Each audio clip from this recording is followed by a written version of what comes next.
I think there is no person better in the Middle East than Tony Blair to work on all of our behalf. And if there is a peace treaty, it'll be because of his efforts. And nothing more to be said, but the floor is yours. Thank you very much.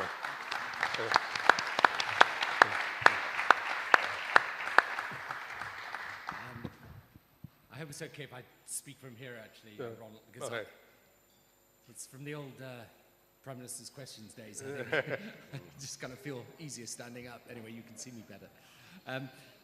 I'm just going to speak very briefly, give you some opening remarks, and then we can have a good interaction.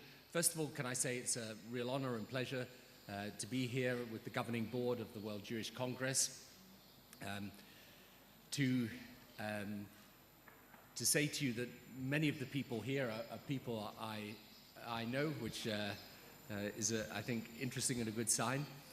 To say to you also that I think you come to Jerusalem at a fascinating time. What I've learned in these last, I've been doing this as the quartet representative now for about 3.5 years. This is, I think we worked it out, this was my 65th visit during that time. Wow. What you always say is, this is a really important moment. And of course it always is, but I think right now it is a really important moment. I think we face a lot of challenges, a lot of difficulties in this, but I want to say to you, I also think we face some opportunities. Now, just very briefly, this is how I see things. What is happening is that the context for Israel and for its position in the region has changed dramatically as a result of the Arab Spring. And at one level, of course, this is the move towards democracy and freedom across the Arab world we support. But at another level, the points of predictability and certainty have been replaced by unpredictability and uncertainty. That is also having an impact on the Palestinian politics, because what is happening is the relationship of Hamas to Syria is changing. The politics of Egypt is obviously changing dramatically. And the result of this is that right at this moment in time, Israel feels more concerned about its security than ever before, and Palestinian politics is in a greater degree of flux than ever before. Now, in addition to that, we have a blocked political process. So how do we get out of this current situation? If we end up in a situation where we just go up to September and there is a vote in the United Nations, then I think it is a very troubling, very difficult time. The likelihood is a majority of people will back the declaration by a reasonably large majority. Even if the United States exercises its veto, which I assume and believe it will, it is still a difficult situation. My view very clearly is that in order to avoid this situation, and in order to put ourselves back on the front foot, we have to try to get a negotiation back together again. I think there is a way to do that, which is to try and establish an agreed set of principles by which we can move this process forward. I believe that those principles, if they're properly agreed, are actually to the benefit of Israel. I think part of the problem right now is that people, I find, constantly see this, particularly abroad, from a very one-dimensional perspective, even a very one-sided perspective. I have absolutely no doubt that the majority of people in Israel want peace with the Palestinians, provided it is peace on terms that guarantee not just the existence but the security of Israel, and do so in a way that is reasonable. I also believe, by the way, that still a majority of Palestinians desire peace. But if we are going to get peace, we are going to have to combine the two things that I've been working on ever since I became here. One is the attempt to get an agreed political process. As I say, right now that is blocked, but we have to find the way of putting it back on track again. And in my view, we have to do that, if at all possible, before the September vote.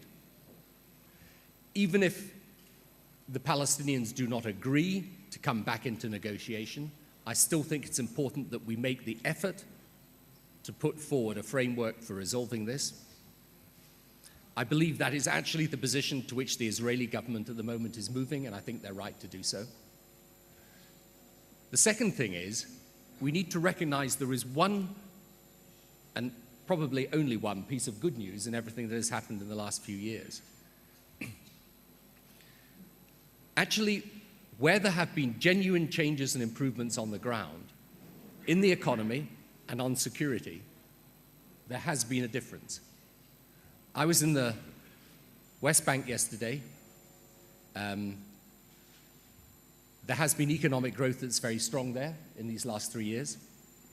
As a result of changes that we have negotiated with the Israeli government, most of the main checkpoints, north to south in the Palestinian territory, are actually open. The economic growth rates in the West Bank have been in double digits for most of the past 2.5 to 3 years. It's not all hopeless. How was that done? It was done by the Palestinians focusing on security under Prime Minister Fayyad, taking the militia off the streets. As a result of that, the Israelis making changes. Actually, the security cooperation, you may not see this properly, but the security cooperation between the Israelis and the Palestinians on the West Bank is as good as it has been for many, many years. We know what works. What works is proper institutions being built on the Palestinian side and economic growth. What we need to do is to add a political process to it. So, just very briefly to summarize the situation in order to open the discussion.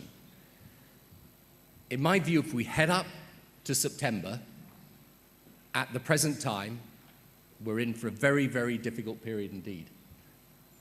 Now, we may be in for that period, in which case we're just going to have to handle it and do it. Because let's be under no doubt at all, you will never get a just solution to this situation by unilateral actions. It will only ever come by agreement. But it is possible, in my view, if we get an agreed framework of principles as to how we move this forward, and we continue with the work on the ground to get a proper and different way of looking at this and a different way of moving it forward. So I think this is a very, very challenging time indeed. But the reason I've come here those 65 or 66 times, whichever it is, in these last few years, is I believe this is important. And I also believe that the position of Israel is important, not just for this region, but for the world. I am a friend of Israel. I always will be. Israel is, in fact, the democracy in this region. Maintaining Israel's security and maintaining its existence is, I think, a vital part of creating a just and secure world for all of us, including people in my country. So, however long it takes now, however hard it is now, however many visits I have to make, I will continue working at it because I believe in it and I believe in this country and its future. Thank you.